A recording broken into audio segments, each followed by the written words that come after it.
Yo, what's up mga kaidol? It's me again, Banat Hidoy. Panibagong video, panibagong update po tayo mga kaidol. At ito na nga mga kaidol, ang pangarap ni President Bongbong Marcos mga kaidol na maging 20 pesos per kilo ang bigas. Nandito na po mga kaidol, ha? Hindi po yan pangako. Pangarap po ang sinasabi ni President Bongbong Marcos at dahan-dahan lang. Yan po ang sinasabi ni President Bongbong Marcos mga kaidol. At ito na mga kaidol, basahin natin mga kaidol, no? News update.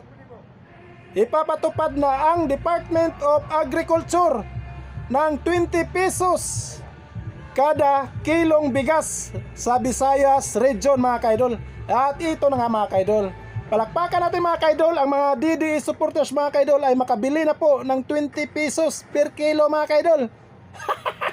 Yan po ang inaabangan nila mga kaidol, ha? Sa mga DDE supporters.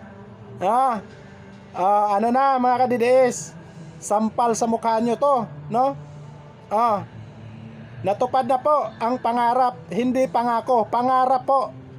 At dahan-dahan lang. Yan ang sinasabi ni PBBM mga kaidol. Ito ay inaanunsyo ni DA Secretary Francisco Laurel Jr. matapos ang isinasagawang pagpupulong kasama si Pangulong Ferdinand Marcos Jr. At 12 gobernador mula sa Visayas na ginanap sa Cebu, Provincial Capital, ngayong Miyerkules, Abril 23, 2025 mga kaidol. Ayan na nga sinasabi ko sa inyo mga kaidol, no? Palakpakan mga ka-DDS at makabili na po kayo ng 20 pesos per kilo na bigas mga kaidol. Yan po ang inihintay natin sa lahat. Lalo-lalo na yan sa mga DDE supporters na naghanap ng 20 pesos per kilo na bigas. Ayan na nga mga ka-DDE supporters, makakain na po kayo ng maayos, no?